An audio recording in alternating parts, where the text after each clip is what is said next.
slowkan sikit master dia. Yang besar. Alhamdulillahi rabbil alamin. Slow ke sana. Lagi. Pusing lagi. Turun lagi. Alhamdulillah. Naik sikit. Bismillahirrahmanirrahim. Assalamualaikum warahmatullahi taala wabarakatuh. Alhamdulillahi rabbil alamin. Wassalatu wassalamu ala asyrafil anbiya wal mursalin wa ala alihi wa sahbihi ajma'in. Subhanaka la ilma lana illa ma 'allamtana innaka antal alimul hakim. Rabbi shrah lana sudurana wa yassir lana umurana wahlul 'uqdatam min alsinatina yafqahu aqwalana. Rabbana yassirna wa la tu'assir 'alaina ya karim. Ila hadratin Nabi Muhammad Mustafa sallallahu alaihi wasallam wa ala alihi wa ashabihi al-kiram wa tabi'in wa tabi'in wa man tabi'ahum bi ihsanin ila yaumiddin. Wa khususan li mu'allifi hadzal kitab Syekh Abdul Rauf bin Nurin Al-Bahanji hafizahullahu ta'ala wa masyayikhina ajma'in wa walidina. Al-Fatihah. A'udzu billahi minasyaitonir rajim. Bismillahirrahmanirrahim. Alhamdulillahi rabbil alamin. Ar-Rahmanir Rahim. Maliki yaumiddin. Iyyaka na'budu wa iyyaka nasta'in. Ihdinas siratal mustaqim. صراط الذين أنعمت عليهم غير المغضوب عليهم ولا الضالين آمين. Alhamdulillah, syukur pada Allah Subhanahu wa taala kerana pada malam ini dapat kita sama-sama berkumpul untuk meneruskan lagi pengajian kitab kita di dalam program Pondok Terus Labuan. Jazakumullah. Terima kasih. Sebelum daripada tu, berkat doa tuan-tuan puan-puan sekalian juga, alhamdulillah, akaun bank Pondok Terus Labuan kita dah dapat buka sekarang. Dan sini boleh masuk melalui QR kan? Boleh akses kan? Ni yang duit now lah. Dia punya akaun tu akaun Maybank kan? Memang akaun Maybank. Jadi siapa yang mau menyumbang tu adalah di ni QR code ni, terus dia akan masuk terus ke akaun bank insya-Allah. Dan boleh juga kita sebarkan bersamalah. Mungkin ada di luar sana yang mau menginfak, dia tak sempat hadir, tapi dia mau infak dan sebagainya, jadi kita boleh sebarkan juga. Dan insya-Allah pada sesi akan datang kita akan siarkan juga berkenaan dengan perancangan pondok kita. Alhamdulillah, pewakaf dia masih memang akan berikanlah kepada kita lebih kurang satu bidang tanah, luas dia 9 rantai atau 1 ekar lah lebih kurang, untuk kita buat pembangunan pondok kita ni di sebelah Ganggarak Permai. Kawasan situlah, kawasan sebelah Ganggarak Permai itu di arah ke Bakau tu, di belakang tu. Jadi insya-Allah kita akan mulakan gerakan ataupun usaha-usaha ni bermula daripada dalam bulan ni lah insya-Allah. Mohon doa dan juga bantuan daripada tuan-tuan puan-puan sekalian semualah, dapat kita menjayakan pembangunan pondok kita, Pondok Terus Labuan, dan dapat berterusan dia punya jariah ataupun kita beramal padanya, kemudian pengajian-pengajian sampailah kepada satu masa yang Allah Ta'ala kehendaki, insya-Allah. Baik. Kita lihat kepada pengajian kitab kita, kitab ringkasan Akidah Ahlussunnah wal Jamaah. Kita sampai pada sifat yang ke-14 kan? Baik. Kata pengarang hafizahullahu taala, yang ke-14 sifat wajib bagi Allah Ta'ala. Ini muka surat 41. Surat 41. Sifat yang ke-14 yang wajib bagi Allah Subhanahu wa taala, kaunuhu qadiran. Ini kita akan pergi sebentar lalu je, kita tak bahas panjang. Sebab perbahasan dia sama dengan sifat ma'ani, iaitu sifat yang nombor 7 sampai sifat nombor 13. Perbahasan dia sama. perbahasan yang sama. Cuma yang pernah kita bahas sebelum ni, sifat ma'ani ialah sifat yang wujudi. Adapun sifat ma'nawiyah ni dia ialah sifat hali ataupun amrun i'tibari, iaitu dia sebut sebagai keadaan, hal keadaan Allah Ta'ala yang berkuasa. Kalau kita sebut kaunuhu qadiran, wajib Allah Ta'ala itu bersifat dengan keadaan hal keadaan dia yang berkuasa. Mustahil dia berkeadaan lemah. Apa dalil dia? Jikalah Allah Ta'ala itu berkeadaan lemah, maka nescaya hancurlah sekalian makhluk yang ada. Tetapi sekarang kita lihat makhluk ni elok dalam keadaan susunan begini kan. Kita nampak okey ni, ada semua. Yang kita tak dapat buat pun tetap perkara tu ada. Itu menunjukkan bahawa apa? Allah Ta'ala itu berkeadaan yang kuasa. Jelaskan suara okey? Clear? Clear? Okey. Yang ke-15, kaunuhu muridan. Dalil yang belakang tu boleh kita baca teruslah insya-Allah, sebab kita pergi laju kan. Kita go through laju. Kaunuhu muridan, artinya keadaan Allah Ta'ala itu berkehendak. Kehendaknya Allah Ta'ala itu dia tidak memerlukan kepada suruhan atau arahan atau larangan atau halangan. Kehendak Allah Ta'ala itu kehendak yang sendirinya, dan tidak boleh juga kita kata secara sukarela. Tak betul. Sebab sukarela ni dia ada berkaitan dengan perasaan. Dia ada berkaitan dengan perasaan. Sedangkan Allah Subhanahu wa Ta'ala itu mustahil dia berperasaan seperti mana perasaan manusia. Ya? Sebab bila kita sebut berperasaan ni dia ada hati sanubari, ada disebut sebagai qalbun. Maka itu mustahil Allah Ta'ala begitu. Hanya saja Allah Ta'ala dia melakukan sesuatu tu atas kehendaknya sendiri. Memang dia berkehendak, bukan sukarela. Dan bukan paksa rela, lagi jauh lah kalau paksa rela. Kalau terpaksa, lebihlah mustahil. Lebih lagi mustahil. Lawan bagi sifat berkehendak ni ataupun kaunuhu muridan yang berkehendak ni, iaitu yang benci. Yang benci ni maksud apa? Yang terpaksa. Terpaksa. Buat sesuatu tu kerana terpaksa, maka itu ialah sifat makhluk, bukan sifat Tuhan. Itu ialah sifat makhluk, bukan sifat Tuhan. Sekira katalah Allah Ta'ala itu terpaksa menjadikan sesuatu, maka itu menunjukkan dia lemah. Dia kena menerima arahan baru boleh buat. Itu mustahil bagi Allah Ta'ala begitu. Yang benarnya perkara tersebut hanya berlaku kepada makhluk, iaitu kita. Kita ni disuruh arah. Buktinya apabila diciptakan oleh Allah Ta'ala manusia ni, maka Allah Ta'ala utuskan yang namanya Nabi dan juga Rasul sebagai pembawa berita gembira dan juga sebagai pemberi peringatan. Pembawa berita gembira ni bagi siapa yang beriman. Kita akan menerima Nabi itu dengan cara, apa yang dibawa oleh Nabi itu dengan cara gembira, benda yang gembira bagi kita. Dan peringatan bagi orang yang kufur. Dan peringatan juga kepada orang beriman, jangan menjadi orang yang kufur. Begitu. Mubasyirina wa munzirin disebut, iaitu sebagai penyampai berita gembira dan juga sebagai pemberi peringatan. Baik. Allahumma salli ala Sayyidina Muhammad. Maka diutuskan Nabi dan juga Rasul itu juga atas kehendak Allah Subhanahu wa Ta'ala, supaya menyampaikan kepada kita ni makhluk adanya tata cara kehidupan, adanya undang-undang, adanya SOP. Duduk depan. Kosong di depan ni. Fadhal. Depan kosong ni. Okey. Jangan macam tu tuan. Ya. Allahumma salli ala Sayyidina Muhammad. Maka Allah Ta'ala turunkan Nabi dan juga Rasul, dan diberinya turun kitab dan juga wahyu. Ada perintah. Tujuan dia apa? Untuk menyusun kita punya kehidupan, supaya kita tak melebihi daripada perkara ataupun sepadan yang tidak dibenarkan.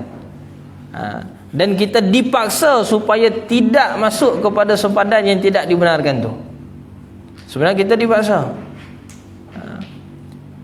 Perkara ni sifat nafsu. Nafsu ni dia suka benda yang seronok. Nafsu dia paling tak suka dengan ibadah. Nafsu dia paling tak suka dengan ibadah. Susah-susah benda susah-susah ibadah ni dia tak suka. Nafsu ni makna kehendak kita tu, kita lebih kepada menyukai benda yang santai, relax, gembira, suka, benda-benda yang menghiburkan. Itu nafsu. Nafsu dia tak suka dengan ibadah.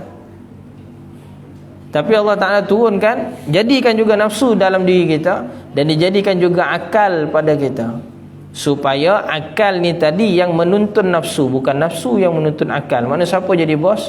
Akal jadi bos. Dan akal ni pula mestilah dipandukan daripada Quran dan juga hadis. Ini daripada apa wahyu dibawa oleh Nabi. Sama ada itu berbentuk daripada Al-Quran ataupun berbentuk juga hadis. Yang ini perintah macam mana Nabi tunjukkan sebagainya tu. Kita namakan hadis lah. Baik. Itu beza nafsu dan juga akal. Dan baru-baru ni pula ada terdengar balik semula cerita berkenaan dengan Ahli Sunnah wal Jamaah ni mementingkan akal daripada wahyu. Salah. Yang betulnya ialah Ahli Sunnah wal Jamaah menggunakan akal untuk memahami wahyu. Itu betul. Bukannya mementingkan akal daripada wahyu. Itu beza tu, dua benda berbeza. Kalau mementingkan akal daripada wahyu, maka tidak perlu ada Nabi, tidak ada perlu ada wahyu Quran sebagainya. Cukup dengan akal manusia boleh tersusun dah. Tapi adakah benda tu boleh berlaku? Hakikatnya betul ke benda tu berlaku? Tidak. Manusia kalau guna dia sendiri saja fikir atas dasar logik, kita tengoklah undang-undang hukum hakam dan sebagainya yang berlaku zaman sekarang macam mana. Kerana atas logik sahaja, tanpa menolak, tanpa ikut panduan Quran, tanpa ikut panduan hadis, agak-agak apa berlaku? Tetap berlakunya kemudaratan ataupun kehancuran di atas muka bumi, hanya menggunakan akal sahaja. Maka Al-Quran, hadis, ahli kita Ahli Sunnah wal Jamaah, ulama-ulama kita, dia menggunakan akal untuk memahami wahyu. Dan Allah Ta'ala suruh menggunakan akal sebenarnya untuk memahami wahyu. Afala ta'qilun, afala tadabbarun, afala tadhakkarun, afala tafakkarun. Semua tu soalan-soalan yang Ta'ala tanya dalam Quran tu ialah soalan nak suruh kita guna akal. Tak fikir kau? Tu disebut kita tak fikir kau. Sila ahlan wa sahlan. Ada ruang kosong lagi? Boleh? Depan ada kosong lagi kan? So. Baik. Sebab kita boleh lepas program kita nak ada meja yang ditutup lagi tu. Sebenarnya patut ada 2-3 meja lagi di luar kan? Tak apa. Masuk insya-Allah. Baik. Kemudian kita tengok nombor 16. Sifat Allah Subhanahu Wa Taala yang wajib kita kena ketahui, yang ke-16 ialah kaunuhu aliman. Allah Taala itu maha mengetahui. Berkeadaan Allah Taala itu yang maha mengetahui. Mustahil dia kaunuhu jahilan. Berkeadaan yang jahil, mustahil. Kenapa sekira kata Allah Taala itu jahil? Mana ada benda yang terlepas daripada pengetahuan Allah, nescaya kita ni semua hancur. Nescaya hancur. Bukti kata kita buat satu analogi, contoh mudah. Baik. Dalam sebuah kereta, kita tahu ke 100% kompartmen yang ada dalam kereta tu. Sampai skru berapa butir skru kita tahu tak? Kita tak tahu. Yang kita tahu mungkin basic dan benda yang kita nampak saja pada mata. Betul ke tidak? Kalau naik yang macam ni, ini maksud dia minyak enjin problem. Kalau naik yang sign H macam ni, yang tanda tu kan dekat kita punya tempat steering tu, kat dashboard tu, naik yang macam ni, ni bateri problem. Ini problem. Itu sekadar yang kita tahu. Kita tahu tu pun kerana diberitahu, betul ke tidak? Macam mana cara diberitahu tu ada sign H, naiknya lampu dan sebagainya tu, kita tahu ada problem. Bunyi kau kita tak kisahlah. Ada alamat dia, ada tanda. Adakah kita tahu tanpa ada alamat tersebut? Kita tak tahu. Tapi Allah Subhanahu Wa Taala dia tahu semua. Berapa jumlah oksigen yang kita sedut dan berapa jumlah karbon dioksida yang kita lepaskan. Berapa kuantiti kita tahu tak? Kalau ada pun yang mengira, itu ialah pada anggaran, bukanlah kiraan yang tepat. Kalau ada pun yang mengira, itu mungkin nisbah pada diri dia, bukan pada orang lain. Itu menunjuk kata bahawa Allah Ta'ala tu lebih mengetahui. Ya, berapa jumlah mililiter darah yang dipam setiap kali jantung tu berdegup. Kita tahu tak?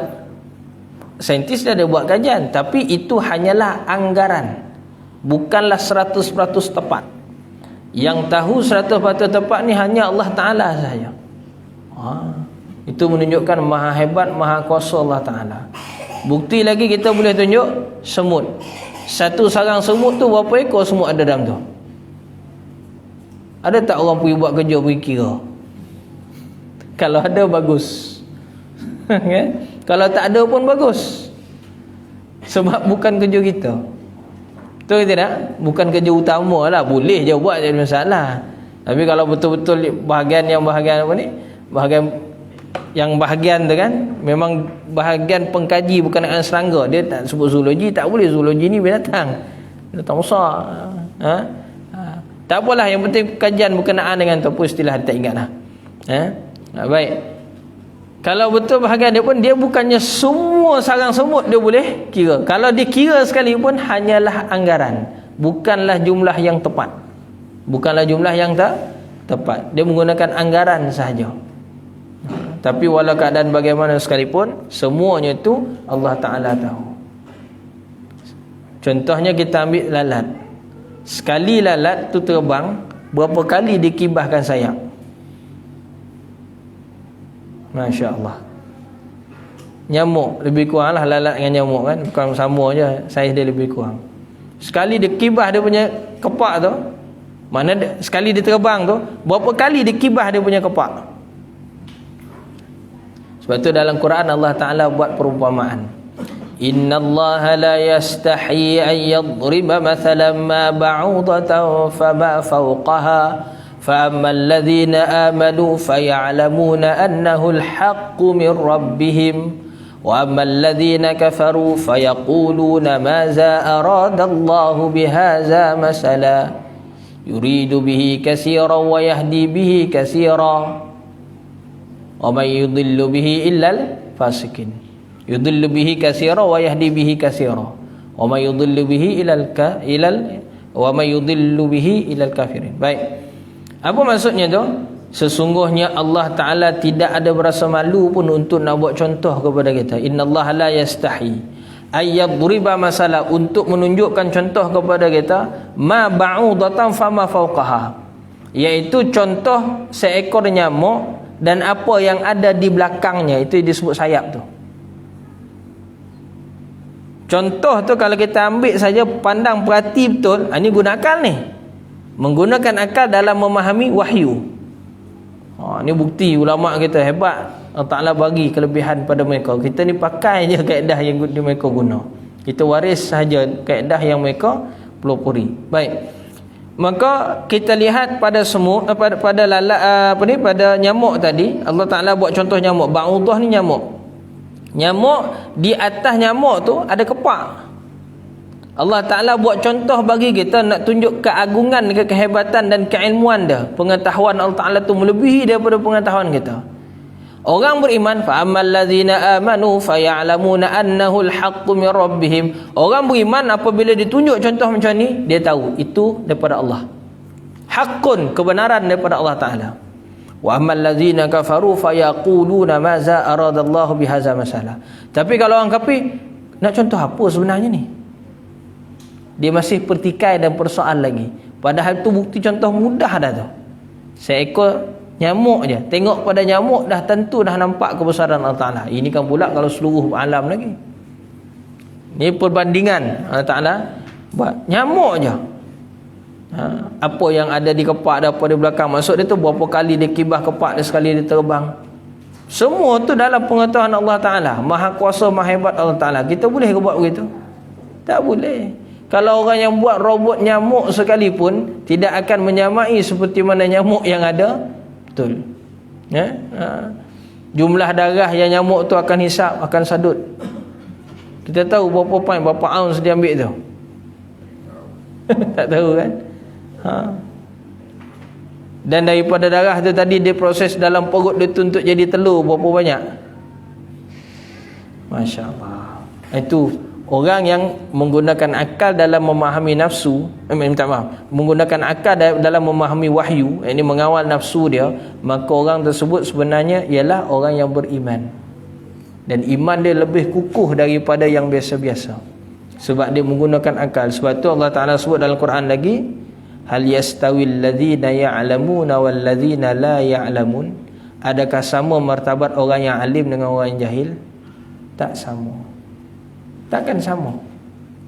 Sebab tu kita belajar, kita niat, bukannya kita nak kata tunjuk kita diri pandai, tidak, tetapi kita nak tahu, kita nak mengenali Allah Ta'ala itu dengan dasar ada ilmu. Bukan dia mengenali dengan cara perasaan macam tu je. Adalah kali yang mungkin kot. Tak boleh gitu. Biar dengan ilmu. Baik, begitu. Adapun ilmu kita ni makhluk, sebut dalam Quran, lupa ayat dia tu, tapi mafhum dia, sekira katalah ilmu Allah Ta'ala nak banding dengan ilmu kita ni, ibaratnya kita ambil sebatang kayu, kita celup dekat laut, kita angkat, maka akan melekatlah air laut tu dekat kayu. Betul ke tidak? Maka itulah ibaratnya ilmu kita. Tapi ilmu Allah Ta'ala seluas lautan. Malah dibuat perumpamaan lagi, sekiralah nak ditulis segala nikmat, termasuk juga situ segala ilmu Allah Ta'ala, maka kita gunakan 7 lautan yang ada di muka bumi ni sebagai dakwat, dan seluruh pokok-pokok kayu semua kita tabang untuk buat pen, untuk buat dia punya batang kayu untuk kita nak menulis, pensel dia kan. Habis pokok, hancur semua, laut pun semua kering, tetap tak dapat lagi nak habis tulis nikmat Allah Ta'ala ataupun ilmu Allah Ta'ala. Sangatlah luas. Sebab tu bila kita belajar, jangan sampai tahap kita jadi bongkak sombong. Semakin belajar sepatutnya ambil resmi padi. Diam dia semakin berisi semakin tunduk, semakin tawaduk. Semakin kita mengakun bahawa kita tak tahu, itu menunjukkan bahawa orang tu sebenarnya alim. Baik, Allahumma salli ala sayyidina Muhammad. 17, kaunuhu hayyan. Allah Subhanahu wa taala itu berkeadaan maha hidup. Mustahil Allah Taala itu mati. Buktinya sekira katalah Allah Taala itu mati, maka hancurlah kita ni seluruh makhluk. Kenapa? Jika Allah Taala mati, siapa yang akan memerintah dan juga memelihara kita? Betul ke tidak? Sebab tu hidupnya Allah Ta'ala itu hidup yang tidak berpunca, hidup yang tanpa bermula. Maksudnya tidak ada permulaan. Adapun makhluk, hidup kita ni ialah hidup ada permulaan. Bila hidup kita ni ada permulaan, maka harus bagi kita ada pengakhiran. Bukan wajib harus ada pengakhiran. Dengan maksud kalau Allah Ta'ala tak berkehendak kita ni mati, tak mati juga. Tapi pada harus makna pada akalnya kita ni akan mati. Tapi kalau Allah Ta'ala tak kehendak, tak mati juga. Jadi janganlah kata mati itu satu benda yang wajib. Mati ataupun hidup itu ialah satu perkara yang harus. Apa sahaja yang berkaitan dengan makhluk, kan kita belajar dulu, awal-awal dulu kita belajar buat hukum akal. Perkara yang berkaitan dengan makhluk, sifat mereka, perbuatan mereka, apa yang telah terjadi, sedang terjadi, akan terjadi, semuanya itu ialah harus. Makna boleh jadi, boleh juga tak jadi. Boleh jadi ada, boleh juga jadi tak ada. Boleh jadi terlaksana, boleh juga jadi terhalang. Boleh juga jadi laki-laki, boleh juga jadi perempuan. Bukan wajib Allah Ta'ala ciptakan kita ni yang laki-laki jadi laki-laki, dan bukan wajib Allah Ta'ala ciptakan kita ni yang perempuan. Tetapi apabila dia telah tetapkan laki-laki dan perempuan, siapa yang laki, siapa yang perempuan, tidak boleh diubah dalam masa. Dia tidak, dua benda bertentangan, dia tidak berganding dalam satu masa. Itu mustahil. Kiri dan kanan kita kata dua-dua tu sama, sudah. Itu boleh ambil hantar dekat hospital Tampoi ataupun hospital Bahagia, di Tanjung Rambutan. Dua hospital tu tempat yang layak bagi dia. Sebab apa? Kita istilah gila lah tu. Jadi bila dah ditetapkan satu, ini kan kita belajar sebelum ni kan, bila ada sudah ketetapan Allah Ta'ala atas satu perkara, contoh ditetap ada, dia tak boleh dalam masa ada tu ialah tiada. Itu mustahil, sebab dua benda yang bertentangan, dia tidak boleh berganding dalam satu ketika. Ada, ada. Kalau tak ada, tak ada. Dia tak boleh dalam masa ada, itu juga tiada. Kita pun pening. Dia tu lelaki dah, masa perempuan. Sudah. Itu pun pening. Nampak tak? Tu. Itu kerusi dalam masa yang sama dia ialah meja. Kita pun pening. Nak kata macam mana tu? Contoh, dinding ni warna putih, dalam masa sama hitam. Kita pun pening. Putih ke hitam? Dia dua benda yang bertentangan, dia tidak akan berganding dalam satu masa. Itu sifat makhluk. Itu semuanya makhluk. Harus, itu semua harus berlaku. Tapi bila once ditetapkan begitu, maka dia bukan sebaliknya. Kalau dia sebaliknya, maka dia bukan yang sebelah sini. Begitu. Dia tidak akan berganding dua benda yang bertentangan dalam satu masa yang sama. Hanya boleh berlaku dia berturutan. Makna ada begini, kemudian dia selepas tu. Dia bukannya dalam masa sama, tapi dia berturutan. Dia ada daur tasalsul, makna dia berturutan selepas tu. Tapi bukan dalam gandingan satu masa yang sama. Allahumma salli ala sayyidina Muhammad. Baik.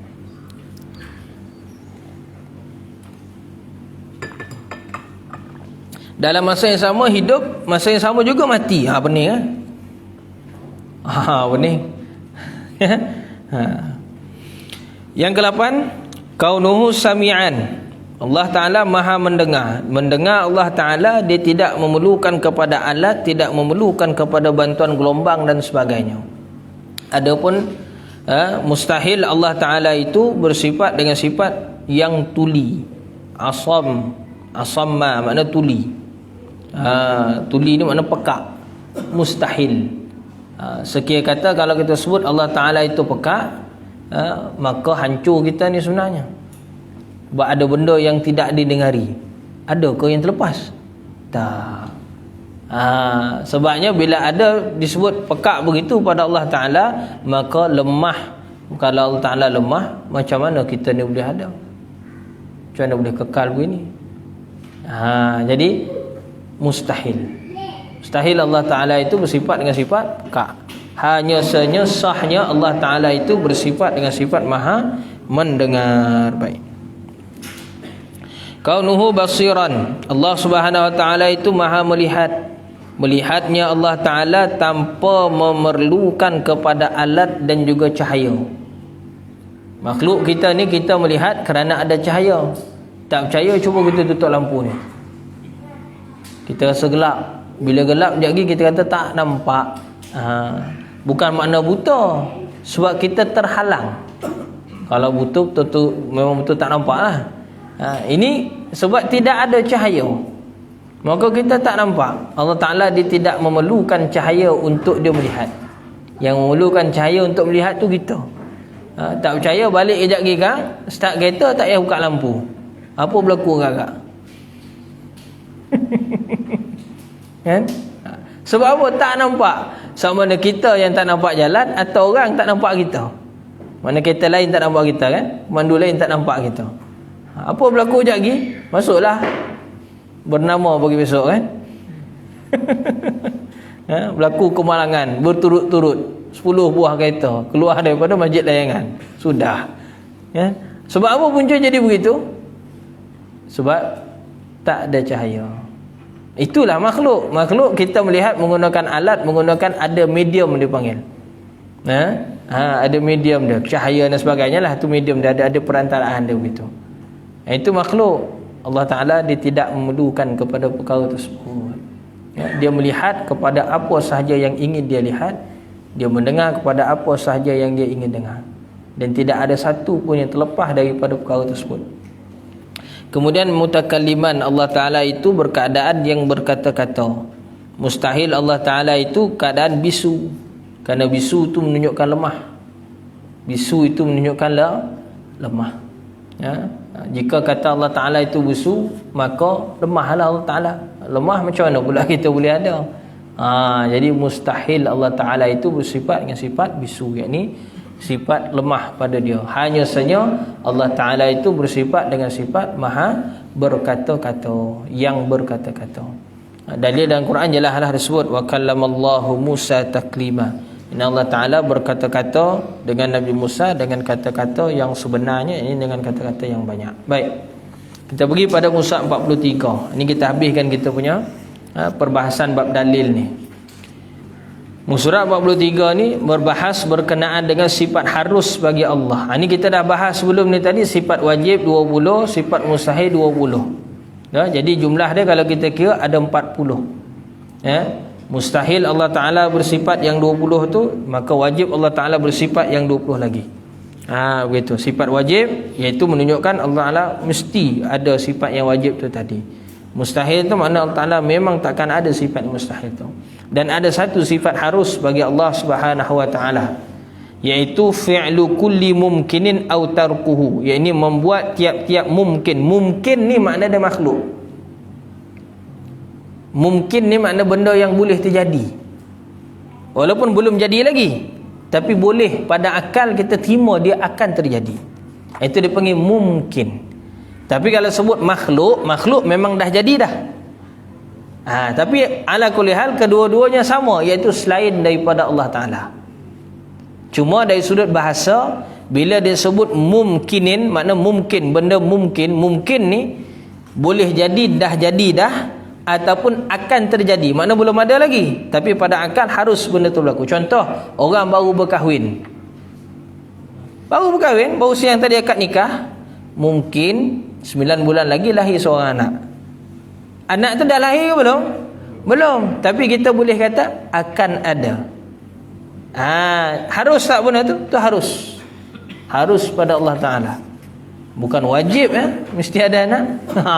Bila lepas kahwin wajib ada anak, dia kata tak betul. Harus. Sekiranya kata kalau tak ada anak sekalipun, itu bukanlah satu masalah. Itu juga satu anugerah. Dan Allah Ta'ala sebut dalam Quran jelas, banyak dalam surah Isra, ada surah-surah yang lain ada.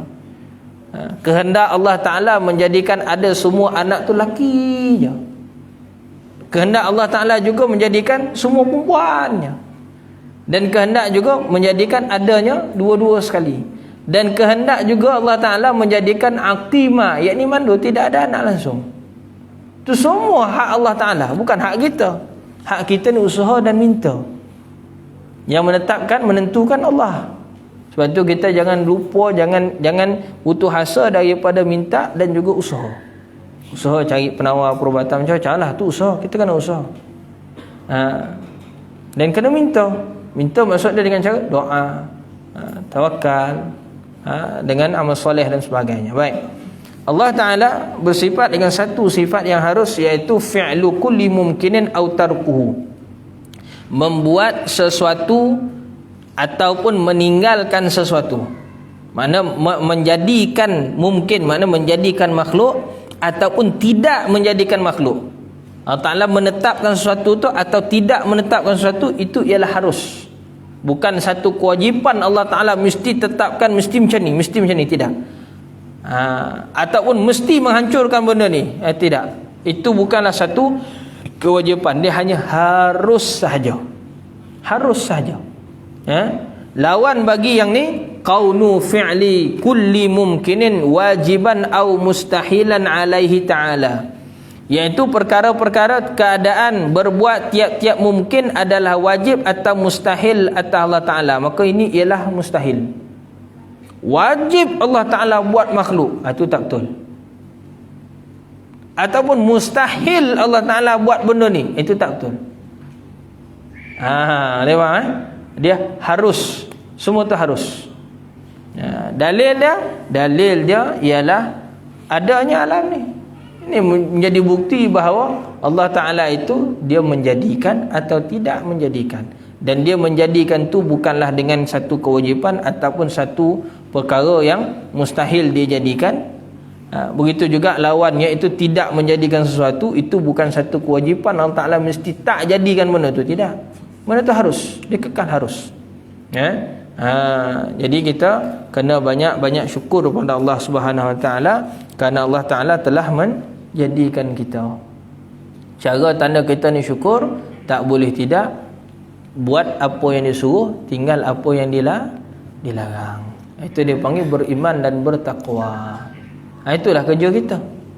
Itulah kerja kita. Wallahu taala a'lamu bis-shawab. Baik. Kita terus pada kitab kedua boleh? Ada persoalan dulu.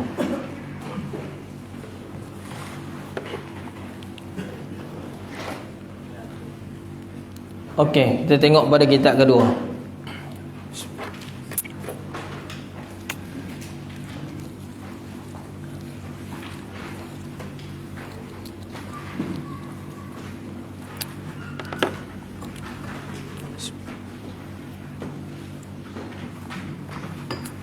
Kita sampai pada mushaf berapa? Safinatun Najah 17. 17. Oh, ini. Okey, perkara yang dilarang apabila tidak ada wudu ataupun dalam keadaan berjunub atau dalam keadaan haid. Termasuk yang berjunub kan? Baik. Bismillahirrahmanirrahim. Qala muallifu rahimahullahu ta'ala wa nafa'ana bi'ulumihi fi daraini amin ya rabbal alamin. Tersambung pengajian kitab Safinatun Najah ni sehinggalah kata Syekh Salim bin Abdullah Al-Hadrami dalam kitabnya ini. Kita tengok muka surat 16 masuk 17 tu. 17 tu juga. Kalau yang bahasa Arab dia mula dekat umur 16. Kata pengarang rahimahullahu ta'ala, wa yahrumu 'alal junubi sittatu asya'a, dan dilarang ke atas orang yang berjunub itu 6 perkara.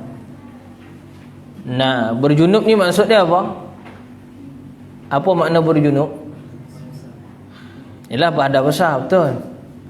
Apa beza dia dengan yang berhadas besar haid kat bawah tu? Berjunub ni dia cerita berkenaan dengan setubuhan ataupun air mani. Dia tak cerita tentang darah. Faham? Dia tak cerita tentang darah, tetapi dia cerita berkenaan dengan keluarnya air mani ataupun berlakunya persetubuhan antara suami isteri. Baik, itu dipanggil berjunub. Maka orang yang berjunub ni tadi, dia dilarang daripada apa? Pertamanya as-salatu, yakni salat. Dia tidak boleh salat dalam keadaan berjunub. Haram hukum dia. Sehinggalah dia mandi wajib dulu. Yang kedua, wat-tawafu, dan tawaf. Orang yang dalam keadaan berjunub dia tidak boleh tawaf. Kerana tawaf syarat dia salah satu mesti suci daripada hadas kecil dan juga besar. Salah satu syarat tawaf. Yang ketiga, wa massul mushafi, dan menyentuh mushaf. Mushaf Al-Quran kita sentuh, terpegang. Terpegang, terselak sebagainya, itu sentuhlah tu.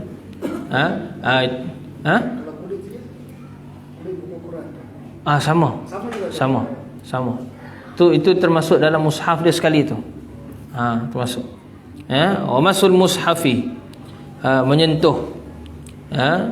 Yang keempat, wa hamluhu, dan menanggung. Menanggung makna membawa. Dia pegang, dia bawa.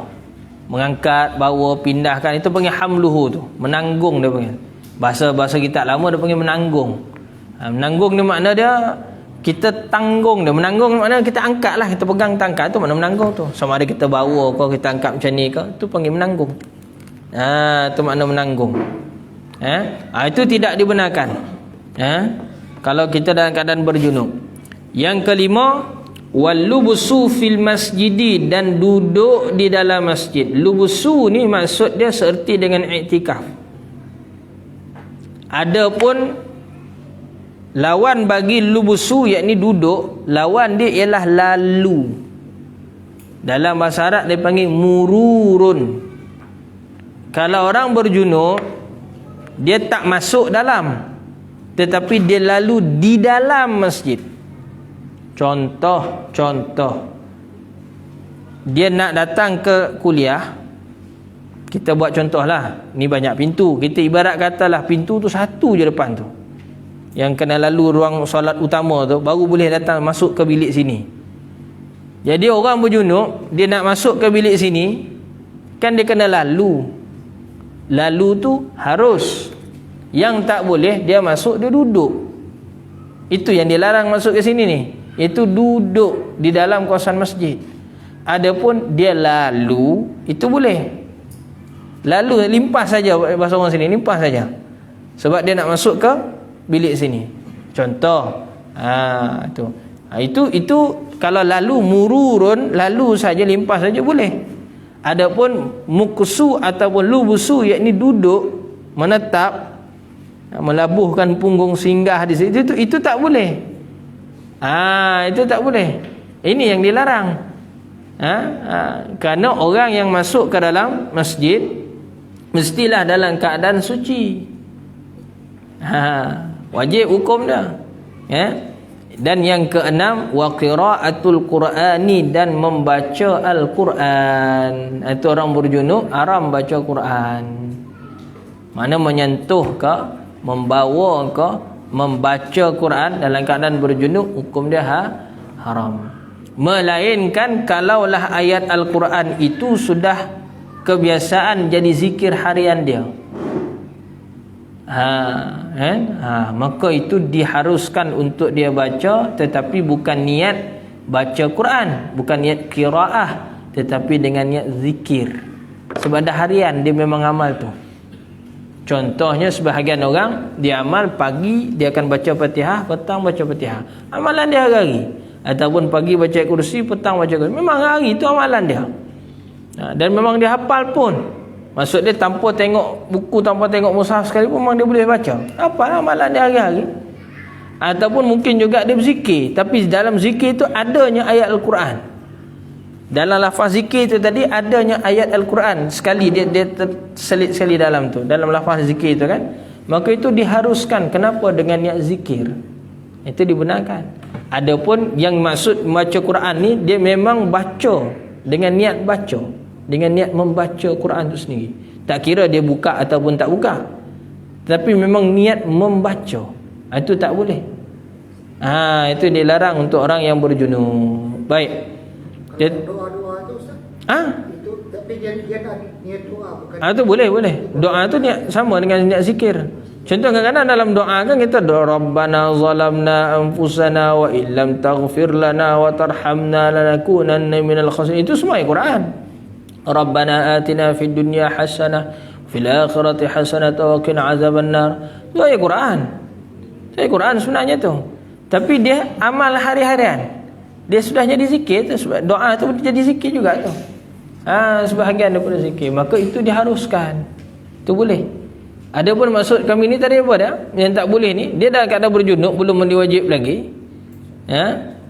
Contoh dia dengar kaset Quran, dia dengar bacaan di radio ke apa sebagainya, dia pun ikut bacaan tu dengan niat membaca Quran, tu tak boleh. Memang dia tak buka mushaf, tapi dia ikut bacaan tu. Contoh, tak boleh. Baik. Seterusnya kita tengok lagi. Wa yahrumu bil haidhi asyaratu asya'a, dan diharamkan bagi orang wanita yang dalam keadaan haid, termasuk situ nifas, termasuk juga nifas. Buat note sikit, haid dan juga nifas termasuk sama, sebab nifas dia kias dengan haid. Dia hukum dia lah, hukum larangan tu sama. Apa dia perkara ini larang? 10 perkara. Apa perkara tersebut? 1 sampai 6 tu sama macam orang berjunub tu. As-salatu wat-tawafu wa wasul mushafi wa hamluhu wa lubsu fil masjidi wa qiraatul qur'ani. 1 sampai 6 tu sama macam junub tadi. Jadi kita tak payah bahas lagi lah, sama. Iaitu salat, tawaf, menyentuh mushaf, menanggung mushaf. Menanggung makna membawa mushaf, memegang. Kelima, duduk di dalam masjid. Yang keenam, membaca Al-Quran. Ini dilarang. Samalah perbahasan sama macam yang tadi. Yang ketujuh, ini khas untuk yang haid ataupun nifas. Was-saumu, dilarang daripada mereka berpuasa. Adapun kalau orang berjunub, keluar air mani, itu wajib puasa. Saya kenapa tuan tak puasa? Saya keluar junub. keluar air mani, sebab tu saya tak puasa. Tu tak boleh. Tu haram hukum gitu. Dia kena puasa. Manalah tahu takdir Allah Subhanahu Wa Taala kan. Lepas subuh, lepas dah sahur subuh, lepas subuh tidur. Pukul 8 bangkit mimpi rupanya. Mana berjunuk lah tu. Keluar air mani kan. Baik. Batal tak puasa di situ? Tak batal. Yang batal kalau dia keluarkan sendiri. Itu batal. Ini dia mimpi. Mana bukan daripada kawalan dia. Dia keluar. Keluar dengan sendirinya. Allah Ta'ala lah yang izinkan. Maksud dia tu bukannya dia buat sendirilah. Maksud dia tu. Faham kan? Maka bila dia bangkit dalam pukul 8 tadi lebih kurang, dia wajib mandi. Puasa teruskan. Beza dengan orang perempuan haid. Orang perempuan haid pagi tu elok dah sahur elok. Macam-macam makanan. Alhamdulillah contoh kan. Solat subuh jemaah lagi masih suci. Pukul 10 keluar darah. Turun darah. Allah. Dah mula dia punya waktu haid. Start daripada pukul 10 tu batal dah puasa dah. Pahala tak payah cerita. Pahala bukan kerja kita nak cerita pahala. Tu pahala dosa tu kerja Allah Ta'ala. Berapa nilai pahala dia dapat pada pagi tu Ustaz? Sebab kalau saya kira Ustaz, dia baru 30%. Tak payahlah cerita waktu. Pahala dia 30 juga Ustaz. Tak payah. Tak payah cerita situ. Tu bukan kerja kita nak bagi ganjaran pada orang. Yang kita cerita secara hukum. Darah keluar, batal puasa. Sebab orang perempuan haid ataupun nifas ini haram dia berpuasa. Sama ada puasa wajib, Ramadan, qada sebagainya, ataupun puasa sunat, sama. Maka batal puasa tu. Kalau dia dalam haid tu nak puasa juga, tak boleh. Tapi ini syaitan kerja dia, masya-Allah. Time tak boleh tu disuruhnya, dihasutnya kita suruh buat. Tapi kalau time boleh, dihasutnya kita jangan buat. Itu jahat tu je syaitan. Sebab tu kita kena tahu macam mana dia punya hasutan tu. Hasutan halus, sangat halus. Baik, Allahumma salli ala sayidina Muhammad. Baik. Tengok lagi. Wasaumu. Lepas tu yang ke-8 wat-talaqu dan talak. Menceraikan isteri ketika isteri dalam keadaan haid. Apa hukumnya? Cerai itu jatuh, talak itu jatuh jadi. Tapi berdosa. Kenapa? Kerana menganiaya perempuan tu. Menganiaya isteri itu tadi. Sebab dia punya tempoh iddah akan jadi lebih panjang daripada yang orang normal. Dia akan jadi lebih panjang. Sebab dia kena menunggu untuk nak selesaikan id dia tu, baru mula dia punya iddah pertama, jadi dia lebih panjang. Menganiaya dia. Dan yang kedua kerana larangan lah, memang ada larangan perkara tersebut. Nabi melarang menceraikan isteri dalam keadaan orang perempuan tu, isteri tu tadi sedang dalam keadaan haid ataupun nifas, samalah. Maka haram. Yang ke-9 wal mururu fil masjidi in khafat talwisahu. Yang ke-9 ni dia ada beza sikit dengan nombor 5. Nombor 5 tu duduk. Yang nombor 9 ni lalu, limpas di dalam masjid. Kalau takut ia mencemarkan masjid. Contoh, darah tu dia terasa nak keluar dah. Tak ada panty liner, tak ada apa. Lepas tu dia lalu kat dalam masjid. Itu boleh jadi tak darah akan menitis dalam masjid? Boleh jadi. Maka ketika tersebut haram dia lalu. Duduk memang tak boleh dah lah. Lalu singgah memang tak boleh dah. Itu yang larangan nombor 5 tadi. Ini lalu tu. Kalau dia takut darah tu akan menitis, makna boleh mengotorkan masjid, maka daripada awal dia tak boleh masuk dah. Lalu pun tak boleh. Begitu. Boleh nampak kan? Itu nombor 9 tadi beza sikit lah dengan nombor 5 tu. Walaupun tempat dia sama, tapi keadaan dia tu, hal keadaan dia tu beza. Baik, seterusnya kita tengok nombor 10. Apa perkara 10 yang dilarang? Wal istimta'u bima baina surrati war rukbati. Iaitu bergaul antara suami isteri bersedap-sedap antara pusat hingga lutut. Pusat hingga lutut. Mana sentuh, pegang di kawasan tu. Ketika isteri itu dalam keadaan haid, itu haram hukumnya. Dilarang. Tempat lain terpulang lah, anggota yang lain terpulang, tapi antara pusat hingga lutut ini dilarang. Jadi jangan kita bikin sebelum ni macam dah terlepas Ustaz, sebelum tak ampun lah. Selepas ni jangan buat lagi. Macam tu. Dia faham Sebab apa pula? Atas dasar hikmah dia, antara pusat hingga ke lutut ni, dia punya anggota boleh membawa kepada berlakunya perkara yang dilarang, iaitu bersetubuh. Bersetubuh, melakukan persetubuhan ketika dalam keadaan haid dan juga nifas. Maka ni antara pusat dan lutut pun untuk nak mukadimah pun dilarang. Ini kan pula jima', lagilah tak boleh. Tu. Yas'alunaka 'anil mahid. Mereka bertanya kepadamu wahai Rasulullah tentang haid. Maka jawabkanlah, kul huwa azza. Sesungguhnya haid ni ialah satu darah yang kotor, yang boleh membawa penyakit kalau disimpan, kalau ditahan dan sebagainya.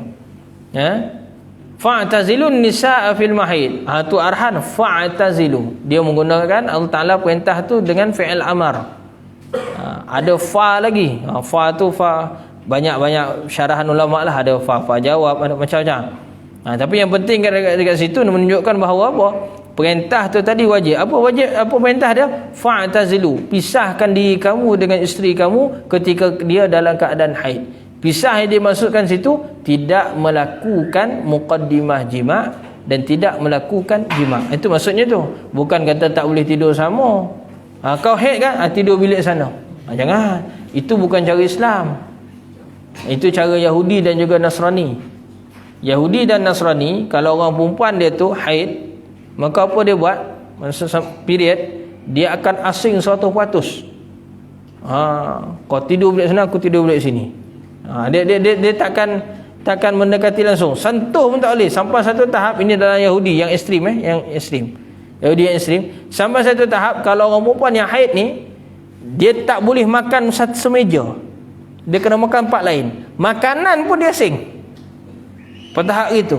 Kita Islam kejam sangat kalau gitu.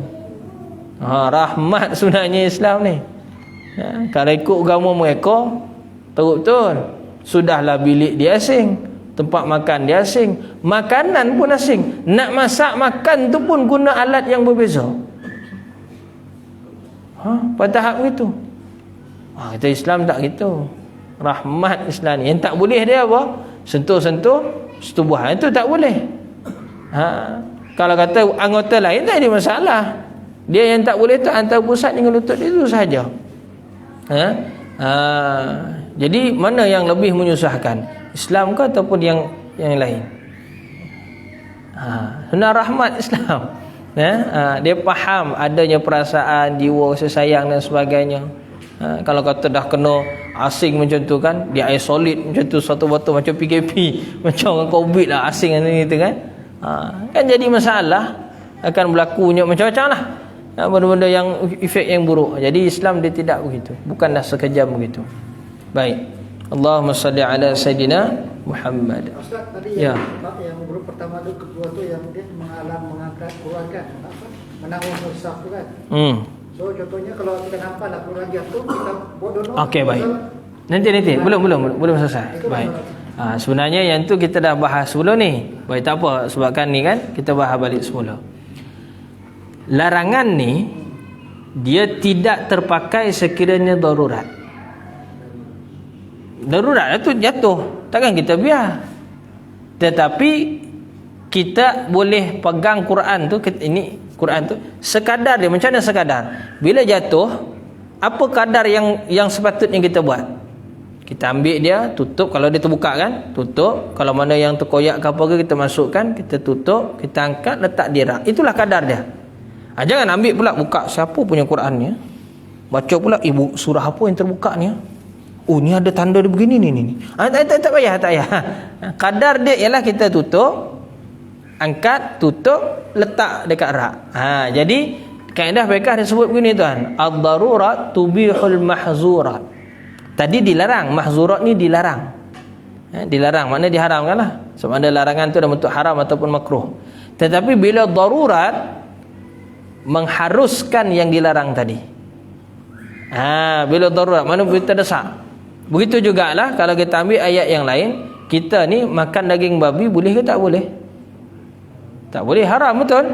Haram. Tetapi kalau betul-betul dengan darurat betul, kita sesat di tengah hutan, semua makanan tak ada, nak cari pucuk kayu tak erti, buah-buah tak erti nak cari, takut kalau makan sekarang bubuih helak mulut mati.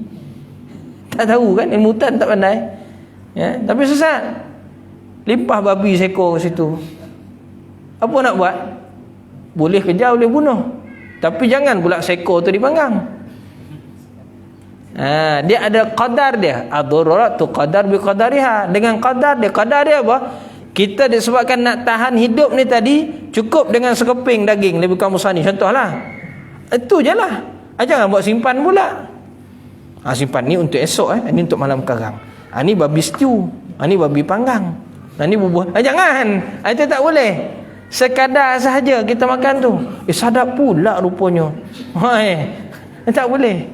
Alang-alang bah, bukannya selalu kan. Jalannya satu ekor terus tak boleh. Itu dilarang. Dia ada kadar, dia ada kadar. Memanglah ad-darurat, memang darurat tubihul mahzurat, mengharuskan yang dilarang tadi, betul. Tapi kena ingat, ad-darurat tu qadar bi qadar, ada kadar dia. Dalam Quran sebut famanitturra ghaira baghin wala 'adin fala isma alai. Barang siapa yang dalam keadaan darurat terdesak, syarat dia ghairu baghin. Baghin ni makna dia apa? Jangan terlampau-lampau, jangan melebih-lebih. Wala 'adin, begitu juga jangan melampau-lampau. Fala isma alai. Maksud jangan melampau tu macam mana? Macam tadi lah, lalu wabi limpah tadi kan, terbuat pula ini untuk petang ni, itu untuk malam. Itu baghin, itu melebihi had. Had yang dibenarkan kita hanya buat tu untuk sebab saja, jangan mati je. Agak-agak berapa kadar sekeping begitu, cukup tu je lah. Tak payah pula agak-agak mana dia punya betang pinang. Cari pula betang pinang babi tu, hari mau menangis bah, cari mau menangis. Tak payah. Tak payah begitu. Begitu juga dalam buat macam tadi, Quran tadi bila jatuh kan, kadar dia mana, kita ambil, kita pegang, kita letak. Itu kadar dia. Jangan buka cari, ini kerana kan terbuka ayat ni, saya pun baca tengok, apa maksud dia. Tak perlu. Sebab kita dalam keadaan tidak boleh, dalam keadaan dilarang tadi, mana haid ke ataupun berjunub, samalah tadi tu. Begitu. Boleh tak dan semua sekali lah. Itu dia punya jawapan dia, kaedah dia. Baik. Allahumma salli ala Sayyidina Muhammad wa ala alihi wa sahbihi wa barik wa sallim. Baik, akan datang kita akan sambung berkenaan dengan bab tayammum, bukan tom yam tayammum. Sebab kenapa saya cakap macam tu? Sebab ada sekali orang pernah tanya mesej personal, WhatsApp ke grup Facebook Messenger, tak ingat dah. Tapi lama dah lah benda tu. Kita lama dah. Seorang makcik ni dia tanya, "Ustaz, macam mana saya nak tom yam?" Kita pun jawab lah, "Puan nak tom yam apa? Tom yam daging, tom yam ayam, tom yam campur, tom yam seafood?" Dia kata, "Itu Ustaz yang kalau tak ada air tu." Yang tak ada air itu bukan tom yam, itu tayammum. Kita pun pening nak jawab. Sebab pernah datang soalan macam tu. Itu yang saya cakap tu. Tayammum bukan tom yam. Walaupun kalau orang tersasul nampak macam sama, sebenarnya dua benda beza. Wallahu ta'ala alam. Ada soalan? Malam ni kita awal sikit ni, insya-Allah. Kenapa kena awal? Sebab sekejap lagi kan saya ada kelas online dengan pelajar di Jordan, di Mu'tah. Sekejap lagi lah balik ni kan. Tak apa, kita habis dulu sini, insya-Allah.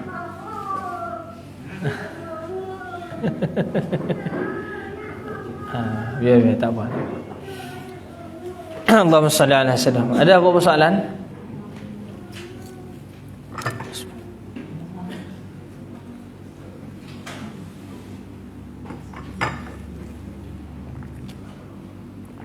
Okey, baik. Kita sambung pada kitab ketiga, boleh? Tak pernah bagi hati. InsyaAllah. Musab mana tak akhir hari tu? 11.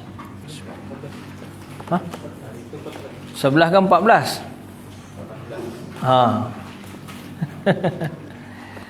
Pada menyatakan perut kan?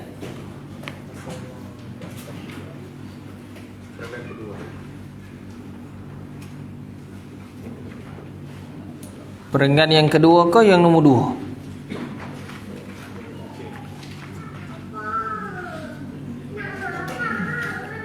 Oh, okey.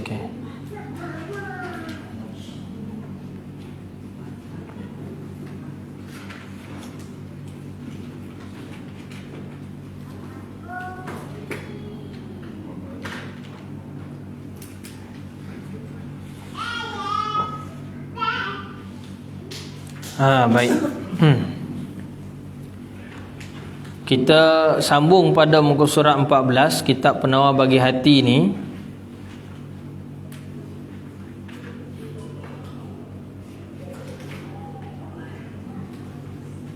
Pada baris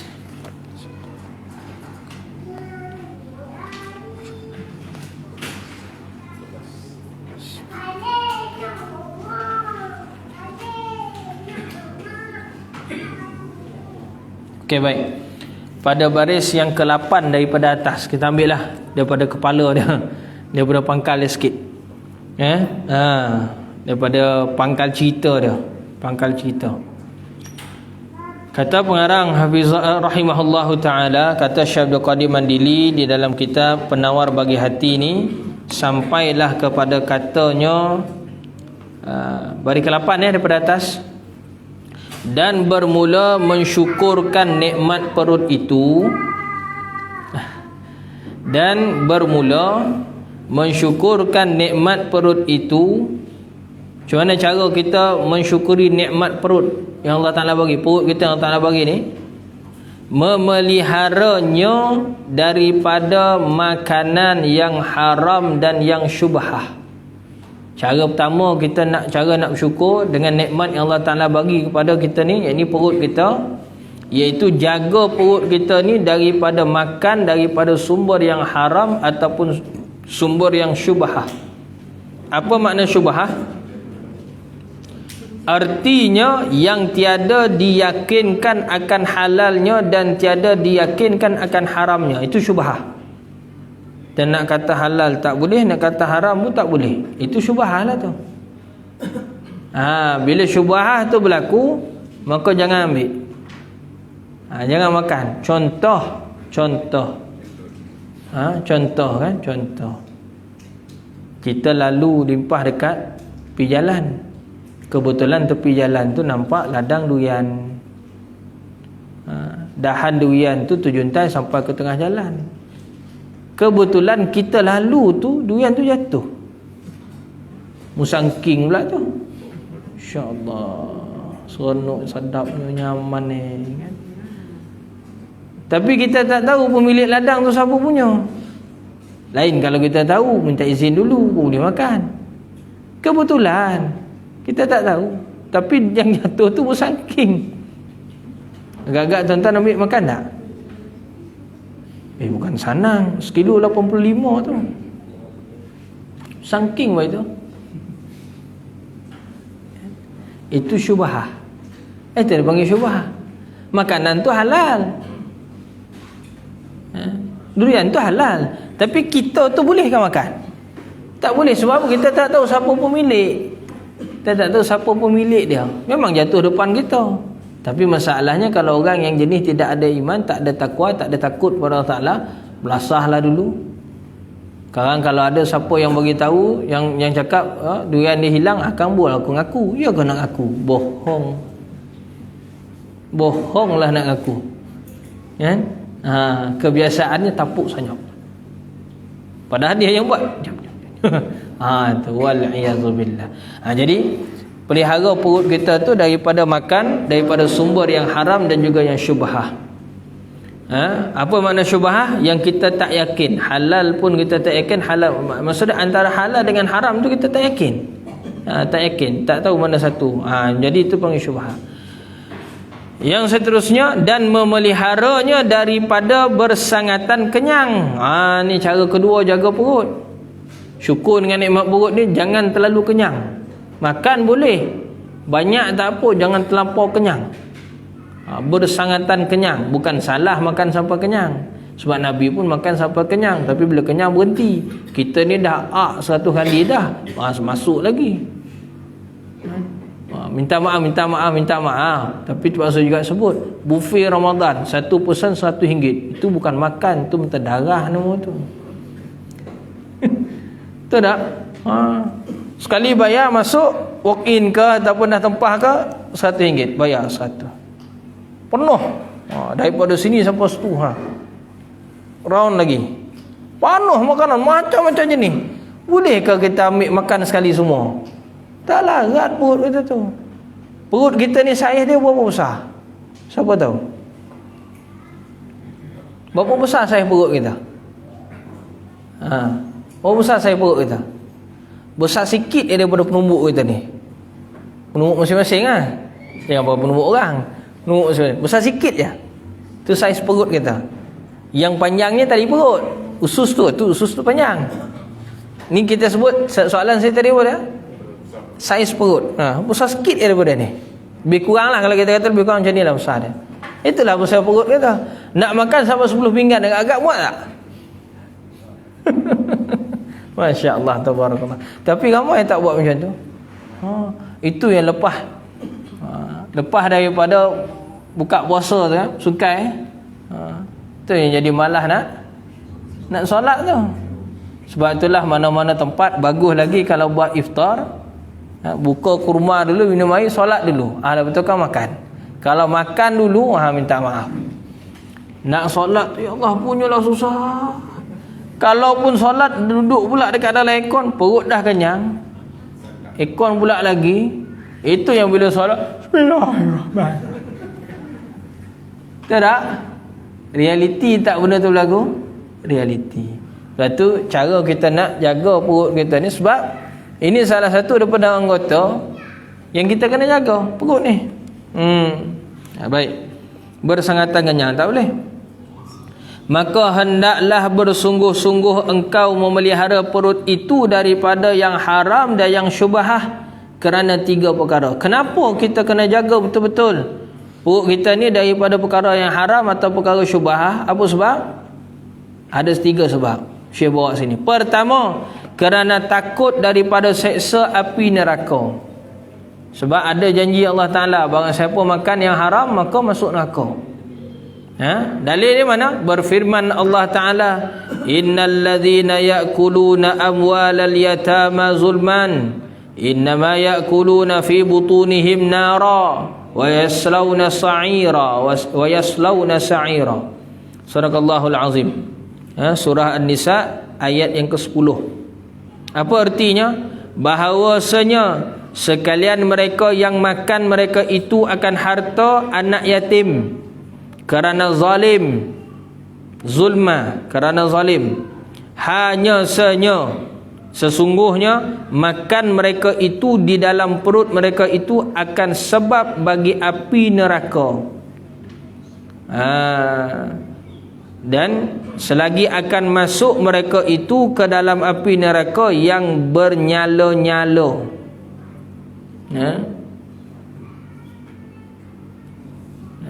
Sa'ira, makna api neraka yang menyala-nyala. Dan lagi akan masuk mereka itu ke dalam waslawna sa'ira, ke dalam api neraka yang bernyala-nyala. Baik. Terjemahan Syekh ni pun kira terjemahan lembut lagi ni. Kalau terjemahan Tok Guana dulu dia sebut waslawna sa'ira tu akan dibaih masuk kat dalam api neraka. Baih ni bahasa Indonesia maksud dia dicampak. Campak, dihumban. Tu kasar tu. Bahasa Indonesia sebut baih. Baih ni makna baling. Baling dengan kuat. Campak betul. Kalau bahasa Pak Lim panggil apa? Pekong. Kalau bahasa orang Kedah panggil tangalong. Orang utara tangalong. Baling betul. Bukannya baling biasa-biasa, baling betul-betul. Kalau kena tu bengkak tu mana. Baling betul. Saya slawna sa'ir tu baling sungguh. Memang ganas betul tu.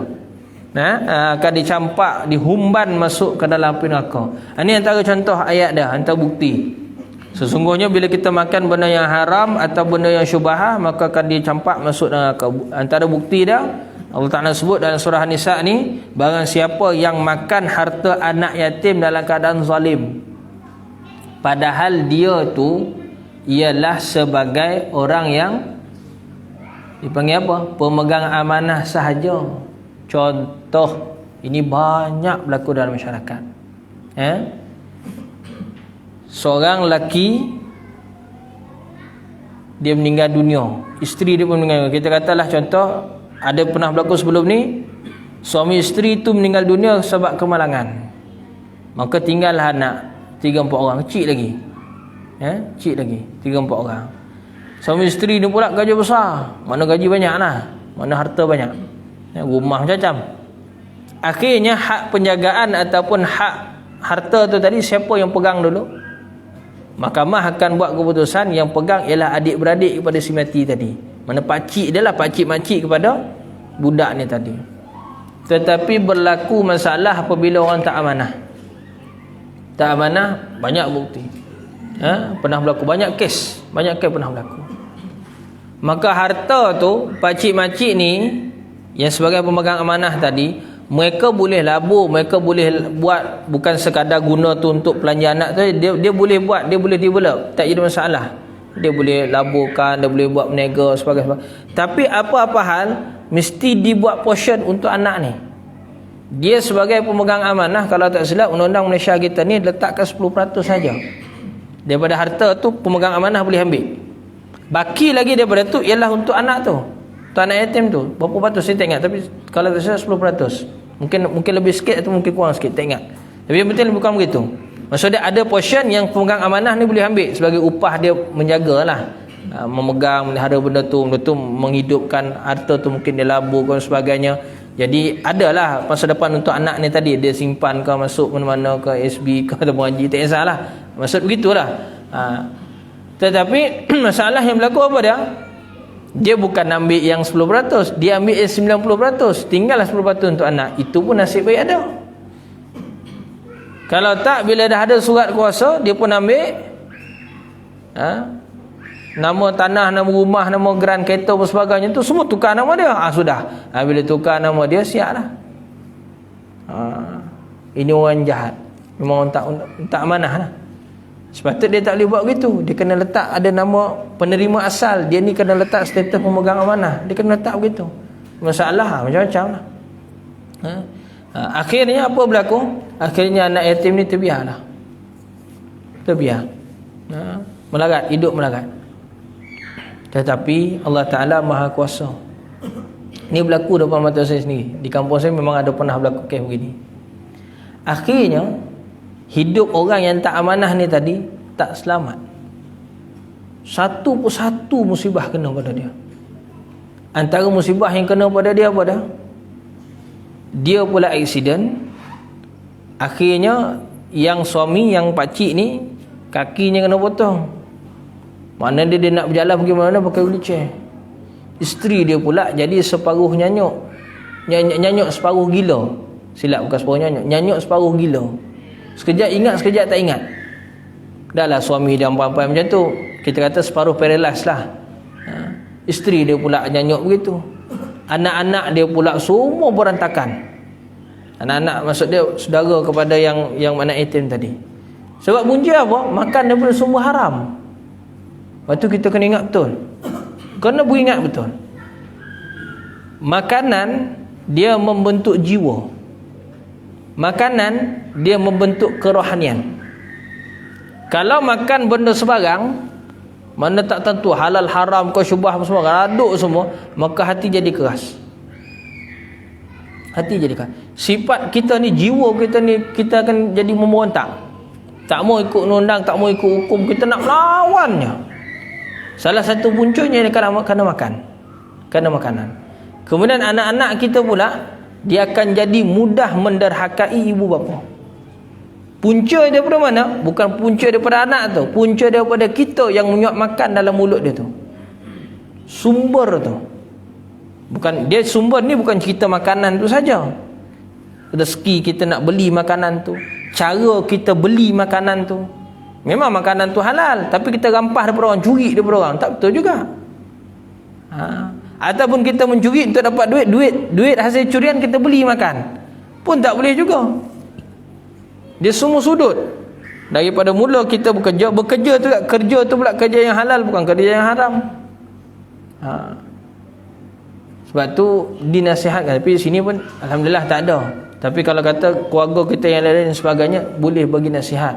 Nasihat dia apa? Sekira katalah mereka ni jadi cashier ataupun jadi stoki atau yang storing man tu.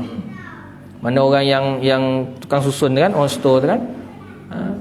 Baik, dekat dalam kedai, tapi kedai tu tadi ada dijual arak ataupun dijual makanan-makanan yang tidak halal. Walaupun mungkin dalam tin. Terutama arak lah, terutama arak.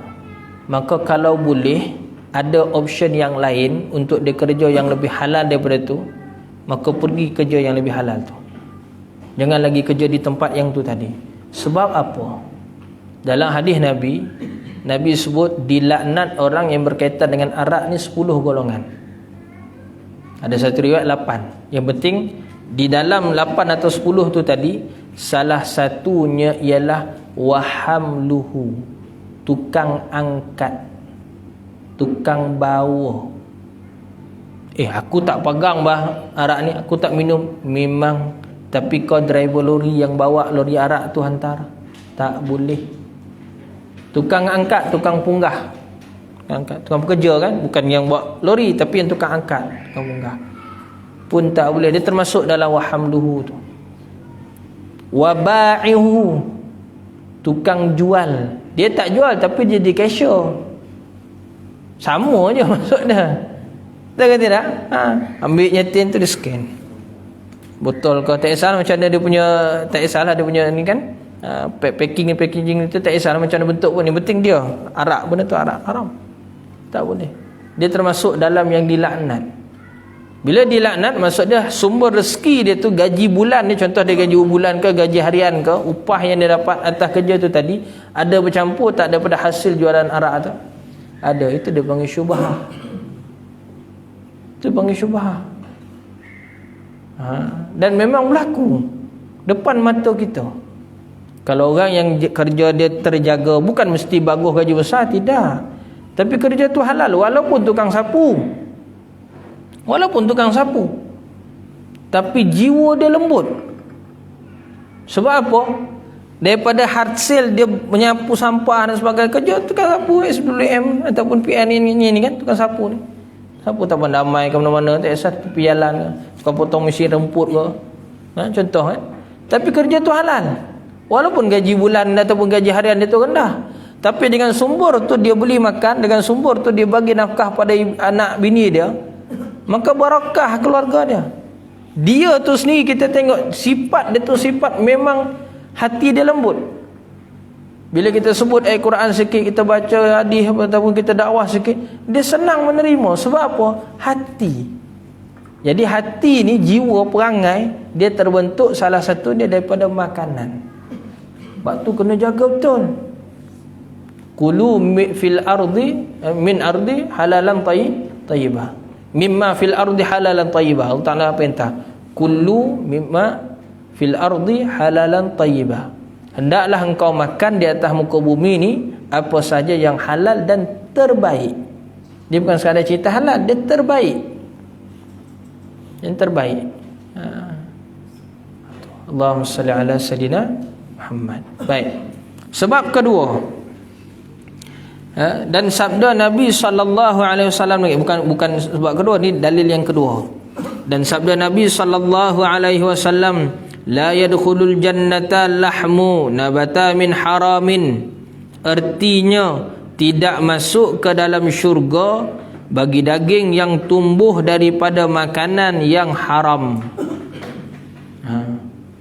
Jadi kalau ada campur syubhah ataupun memang haram makanan tu tadi, maka makanan ni dia menumbuhkan tubuh badan kita, betul, menumbuhkan daging kita, urat darah sebagainya. Maka dijanjikan oleh Nabi dengan masuknya ke dalam neraka bagi barang siapa yang diri dia tu tumbuh daripada sumber makanan yang haram. Wal-iyazubillah. Baik. Dan sabda Nabi sallallahu alaihi wasallam, kullu lahmin nabata min syubhin. Bukan subhin, dia ada titik tu. Syubhin. Min suhbin. Syuhbin. Fannaru aula bihi. Artinya tiap-tiap daging yang tumbuh daripada makanan yang haram, maka api neraka itu lebih utama dengannya. Itu Nabi sebut, setiap daging yang tumbuh daripada makanan yang haram, maka api neraka lah yang lebih layak bagi, fa'aula bih, fannaru aula bih, lebih layak daripada untuknya. Dan sabda Nabi SAW lagi dalam Mus'ab 15 tu, faman ittaqa syubhati faqad istabra'a li dinihi wa 'irdihi. Artinya, maka barang siapa yang memelihara dirinya daripada segala yang syubhah, maka sesungguhnya telah menuntut bersih ia akan agamanya dan dirinya.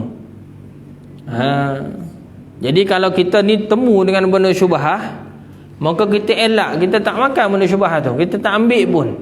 Kata makan, kita tak ambil bagi makan, tak ambil bagi makan orang lain pun, mana kita biarkan benda syubhah tu. Maka faqad istabra'a lidinihi wa 'irdihi, dia telah menyelamatkan agama dia dan telah menyelamatkan diri dan juga nasab keturunan dia. Itu kita kena jaga-jaga dan hati-hati betul-betul. Jangan kita ambil benda yang syubhah, jangan kita ambil benda yang jelas haram. Syubhah ni makna tak jelas pengharaman dia, tapi syubhah lah kita ragu-ragu, itu panggil syubhah.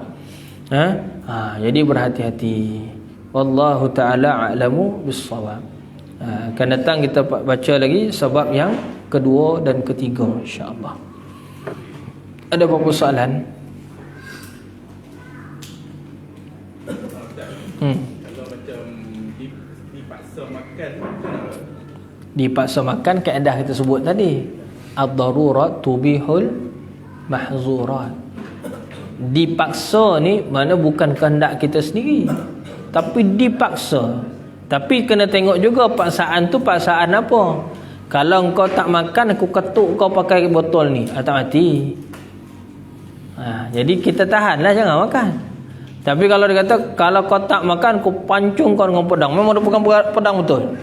Ataupun aku tikam kau, aku godok kau dengan parang ni, atau aku tembak kau dengan senapang ni, contoh kan. Mana kita dibunuh lah. Itu dia punya ancaman tu, ancaman melibatkan nyawa. Ataupun mungkin bukan kita. Kalau kau tak makan babi ni, aku tembak bini kau, contoh. Aku tembak anak bina kau, contoh. Itu dah melibatkan ancaman. Maka di situ, kalau barang siapa yang mempertahankan, makna dia tak makan dan mati, ada maksud dia hilanglah nyawa, sama ada dia ataupun keluarganya, maka itu ajrul syahid. Tapi kalau dia makan juga, maka itu tidaklah diharamkan, makna tak berdosa. Mana? Tapi bagus dia ambil dah yang syahid tu. Tapi sanggup tak agak? Kan? Kalau yang orang kafir kan dulu dia makan babi dulu. Kalau dia masuk Islam kan pasalnya dulu dia dah pernah makan apa? Masuk neraka juga. Tidak. Begini.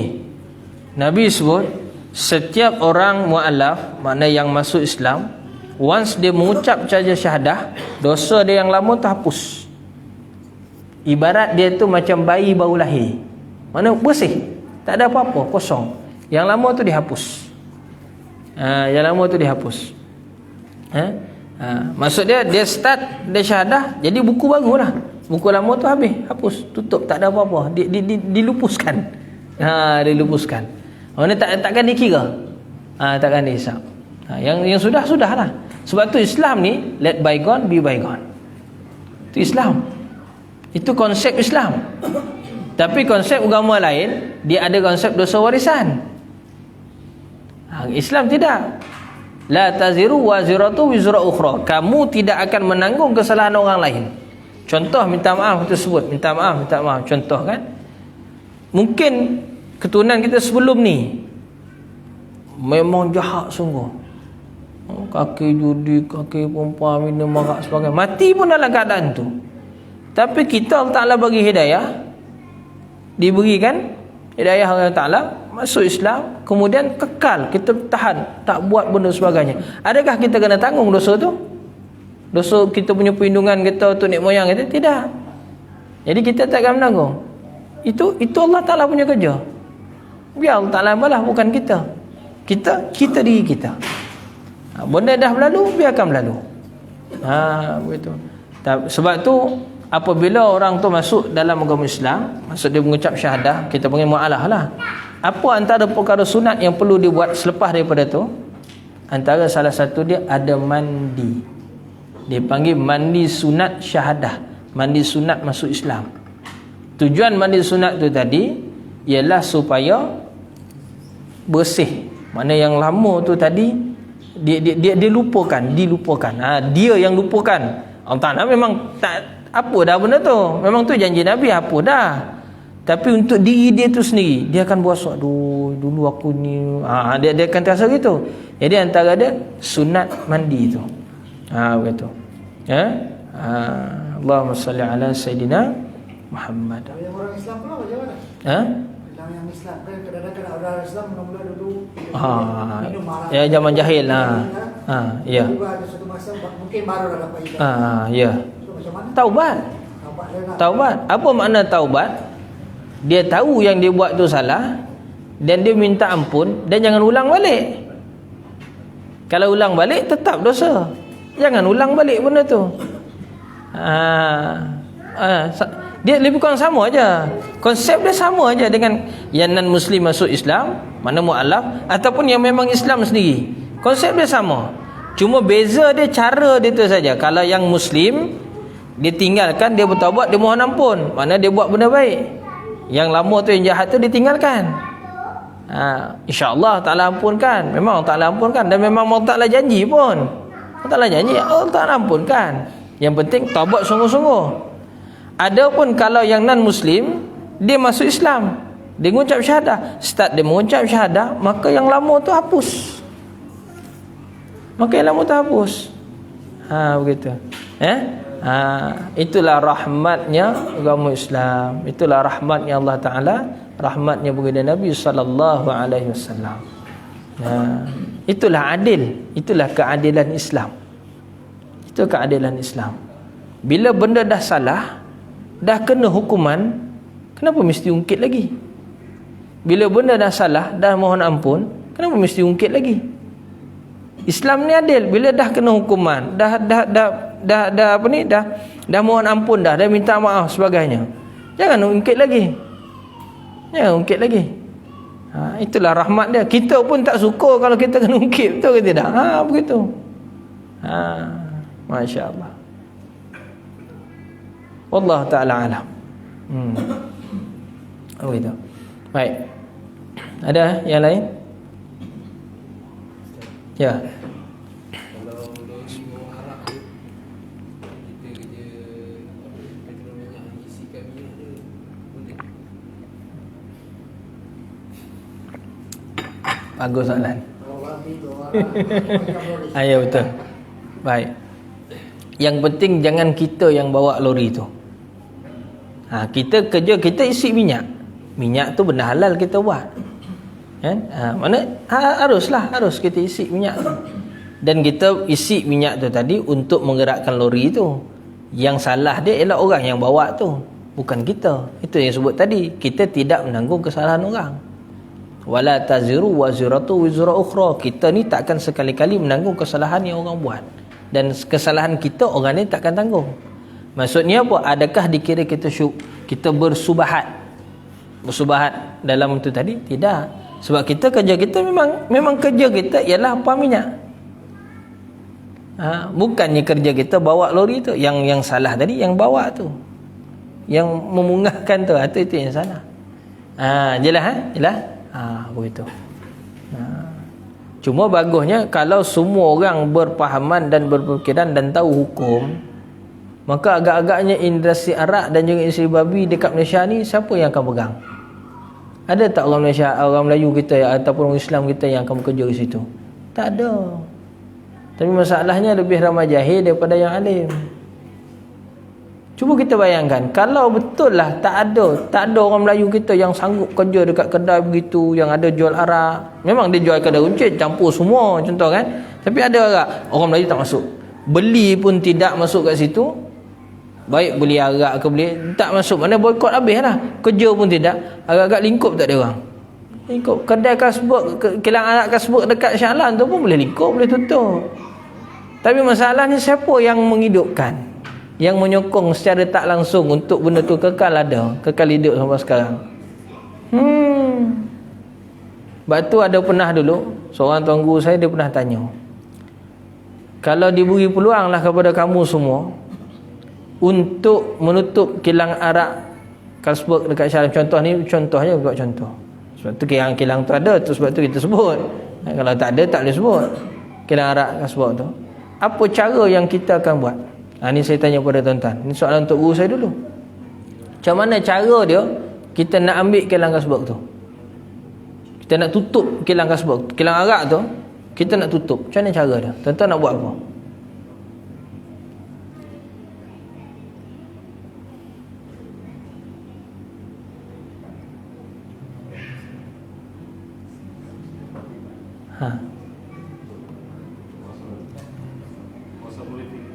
Kuasa politik boleh jalan ke? Undang-undang jadi ke? Sebab dia buka tu pun dengan undang-undang. Bakar kita lah salah, dosa. Musnahkan harta orang tu dosa besar. Boikot dengan cara tadi boleh jadi ke? Ajar bagi ilmu. Ajar kepada siapa? pada mukhalaf lah. Kepada kita semua ni lah. Jalan ilmu lah. Yang cara ilmu. Baik. Lain? Baik. Pernah dengar tak peristiwa serangan subuh? Down rate dia bukan down rate. Malaysia rampas syarikat Gatri dari London. Syarikat Gatri itu sekarang ni ialah, sekarang ni apa? Sime Darby. Dulu nama dia Gatri. Syarikat tu syarikat peladangan getah milik London. Mana orang ni lah, Eropah, British punya. Baik. Ini sejarah. Berlaku pada zaman Tun Mahathir masa dia jadi inilah, masa dia jadi PM dulu. Sebab apa? Syarikat Gatri itu, ibu pejabat dia di London, keuntungan semua pergi ke orang putih. Tapi ladang dia dekat tempat kita, beribu-ribu ekar. Akhirnya dia orang buat serangan. Malaysia dengan ada pemodalan macam-macam lah, ada modal, beli saham equity, saham syarikat tu, beli saham. Dapat masa tu dalam masa 4 jam, start daripada pukul berapa tak ingat. Tapi yang penting bila dia buka je stok pagi tu, buka saja market saham pagi tu, bukan dalam jam 7 lebih pukul 8 tu lebih kurang, telah diumumkan syarikat tu telah berpindah kepada kerajaan Malaysia. Cara dia beli saham. Nak tutup kilang Carlsberg, salah satu cara dia kita beli saham dia. Tapi siapa yang sanggup? Pernah tak orang terfikir cara tu? Cara tu legal. Bakar tak boleh. Nak buat cara macam tadi mungkin 10 tahun tak tentu lagi. Tak? Cara dia kita beli saham. Beli saham Carlsberg tu, kita kuasai sekurang-kurang 51% daripada 1% saham dia tu. Bila kita dah kuasai majoriti daripada equity dia, kita boleh letak polisi apa kita nak letak. Tapi ada tak orang sanggup buat? Kita beli tu, bukan kita beli arak tu, kita beli syarikat tu, betul kita ubah. Sebab itu jalan yang ada. Kita bukan beli arak tu, kita ubah. Sebab arak bukan susah kita nak cuci. Kita beli saham tu, tapi semua duit, itu pula persoalan dia, halangan. Kalau betul seluruh orang Islam ni bersatu padu betul, kumpul duit, mana setiap seorang bagi RM10 je, dapat tak kita buat modal untuk beli saham tu? Boleh sebenarnya. Boleh. Tapi tak ada orang mula dan tak ada orang sanggup. Betul tak? Idea tu memang betul. Beli saham dapat 51% daripada seluruh saham kita itu. Jadi kita saham yang majoriti. Jadi kita letak polisi. Arak ni kilang tak tutup, tapi kita ubah buat jus. Buang semua yang ada tu, kandungan arak yang ada tu semua buang. Tapi alat yang sama kita cuci, Kita buat jus, boleh tak? Boleh. Tapi siapa yang nak buat? Soalannya, siapa yang sanggup buat? Antara satu idea, banyak lagi idea tuan-tuan, lebih banyak lagi. Itu salah satu yang disebut oleh tuanku saya dulu, almarhum dah, Syekh Mat Janggut Selama, Syekh Ahmad Junaidin bin Cik Din. Okay, baik, sebelum daripada kita tamatkan kan, insyaAllah ni nak tamat dah ni, ada satu soalan dalam grup. Ada. Jika pekerja membagi makanan lebih atau mencas makanan dengan harga yang murah, iaitu bukan nilai harga sepatutnya, padahal pekerja itu bukanlah bos, tuan kedai, apakah hukumnya makanan yang dimakan itu? Dalam situasi ini, pembeli tersebut tidak meminta lebih makanan dan tidak meminta kurang pun harga makanan tersebut. Begini, kalau orang tu dia pekerja, dia bukan bos, tapi dia kerja dia tukang senduk lauk, bos kata sesenduk harga dia RM3, seketul ayam RM3. Yang pekerja ni tadi, seketul ayam standard tu dia kira lah RM3, tapi ada yang kecil tu dia ambil, dia masukkan juga, mana dia bagi lebih. Kalau begitu, adakah boleh pembeli itu ambil makan halal? Pembeli itu tak jadi masalah, dia tak tahu. Pembeli tak tahu. Soalan sekarang ni kepada pekerja tu, boleh tak dia buat perbuatan begitu? Jawapannya tak boleh, melainkan minta izin dulu. Sebab tu kena faham juga hukum fiqh bila kita nak berniaga. Kita pekerja, kita ni pekerja, kita kena tanya kepada bos, minta izin dulu secara umum je lah. Kalau bos kata potong seketul ayam ni harga dia RM3. Kalau ada yang ketul kecil-kecil tu saya masuk je, tapi kira juga RM3, boleh tak bos? Bos kata bayar. Lah, kita boleh buat begitu. Kalau tidak, contoh kan, kita dah senduk betul kita beritahu pada bos, tadi aku masukkan yang ketul kecil. Bos kata mana boleh, patut kau kena tambah RM1 kat situ, contoh. Jadi pembeli dah balik dah. Kita ni bekerja kena tanggung tu, sebab kita yang buat tadi. RM1 tu kita lah tolong bayar, kita kena bayar. Selagi kalau kata bos kata tak halal, tapi kalau bos kata halal tak apalah. Dia faham Ini situasi begini. Begitu juga dengan mengurangkan makanan. Patut dia harga tu RM3, kita ambil kecil dulu. Itu zalim. Itu zalim. Itu tipu dalam timbangan. Dia bukan cerita timbang tu neraca tu saja, timbang kilogram. Sama juga yang jenis-jenis sama. Dalil Al-Quran dia, wailul lil mutaffifin. Celakalah, nerakalah bagi orang yang tipu dalam timbangan, tipu dalam qadar, makap dan bagai-bagai. Makap yang haram bukan makap yang halal. Makap haram tu ada cara dia. Ada polisi dia sebagainya tu, itu sah, itu legal. Ini makap yang haram. Macam tadi. Patut dia benda tu, dia punya harga dia, contohlah portion tu RM10, kan? Patut dia makanan dia boleh macam ni. Tapi dia sebabkan makap punya pasal, makanan tu sebenar kalau ikut nilai RM5 dia. Dia dikurangkan, dia saja dia kenakan. Tapi bila dia claim RM10 juga, tapi portion makanan tu RM5 je. Itu zalim. Itu zalim. Jadi dua-dua sudut tu kena faham. Kalau bagi lebih kena minta izin. Kalau sebab kita bukan bos, kalau kita bos tak apa. Itu tak jadi masalah. Sebab benda tu kita punya, kita yang buat. Ini kita bekerja, ada bos lagi. Jadi kita kena minta izin. Begitu. Ini yang mengajar kepada kita bila faham hukum jenis begitu, jadi selamat dalam jual beli. Sama ada jual beli benda tu bentuk makanan, mana benda yang cepat rosak, ataupun benda yang macam ni, kertas ke buku, bagai-bagai lah. Benda yang jangka hayat dia panjang ke, ataupun pembelian berkenaan dengan kereta, rumah, sebagainya lah. Penting jual beli, benda tu jual beli.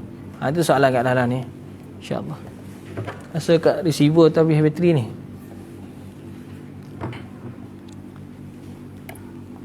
Pembeli tak ada masalah ke? Tak, pembeli tak ada masalah. Contohnya kalau orang tu dia jual, dia rompak, lepas tu dia jual. Pembeli tak tahu yang tu rompakan. Benda yang dia jual tadi tu ialah daripada rompakan. Jadi pembeli tak masalah. Pembeli tak tahu. Melainkan kalau pembeli tahu. Pembeli tahu tapi dia beli juga. Tu tak boleh. Itu tak boleh. Contoh yang berlaku dekat kita punya kejiranan ataupun kawasan Malaysia kita ni kan, minta maaf kita sebut, ada setengahnya yang minta maaf lah, yang penagih dadah sebagainya kan. Apa dia buatnya?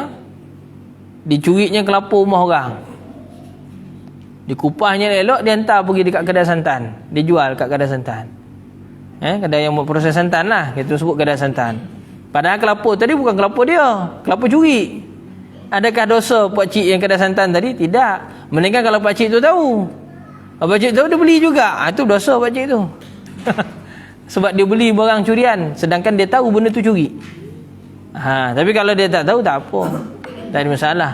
Yang salah dia yang menjual ni tadi ya. Begitu. Sebab tu apa-apa hal kena berhati-hati. Dan jual beli ni dia cerita berhati-hati. Kita berhati-hati. Sebab tu kita kena faham, baca dulu satu persatu selesai. Akad ke, perjanjian ke, SNP ke apa sebagainya, kena betul-betul teliti lah, kena teliti. Lepas tu cara macam mana dia flow benda tu. Baik. Allah Taala. Bismillah. Terima kasih. Wallahu taala a'lam. Baik, sebelum daripada kita tutup, ni ada beberapa pengumuman. Pada minggu hadapan, iaitu pada 2 minggu lagi, bukan minggu hadapan, 2 minggu lagi, kita akan dihadiri, Labuan ni akan didatangi dengan seorang ulama dari Indonesia, tapi dia alim bidang hadis. Dia ada PhD hadis dari Al-Azhar. Nama dia Dr. Luqmanul Hakim. Dia sebenarnya dia tour tu di seluruh Malaysia. Singgah di Labuan ni, dia akan sampai di sini pada 27 bulan 10 hari Khamis. Dan dia akan bergerak ke Penang. Lepas Labuan dia akan ke Penang pada 29 hari bulan 10, ini hari Sabtu. Cadangan pihak pondok, kita akan buat majlis macam inilah, tetapi pada Jumaat malam Sabtu. Masa yang sama, tarikh dia ialah Jumaat malam Sabtu, iaitu pada 28 hari bulan 10, Jumaat malam Sabtu. Kan kita pondok Sabtu malam Ahad, jadi sehari sebelum. Program bersama dengan Dr. Luqman Hakim ni lah. Dan cadangannya tu kita akan baca kitab yang dikarang oleh beliau sendiri. Ada satu kitab maulid yang beliau sendiri karang. Ini Dr. Luqman ni sendiri karang. Jadi kita akan sama-sama lah daurah pada malam tu. Jadi sebarkan untuk hadir bersama semua, insya-Allah. Kita perhatian semua sekali. Jadi nanti kelas kita lah 29 atau atas persetujuan tuan-tuan. kita ikut. Kalau tuan-tuan kata minggu depan sekali saja kelas tu, boleh, tak ada masalah. Jadi hari Sabtu tu kita tak adalah kelas yang ni. Sebab yang tu Jumaat malam Sabtu, kelas kita ni Sabtu malam Ahad. Kalau kata nak buat dua-dua malam sekali pun tak ada masalah. Tapi apa hal, komen dekat dalam grup. Nanti komen kat dalam grup lah. Ni kita buat pengumuman umum saja dulu. Wallahu taala alam. Mohon maaf tanya kata terasar bahasa.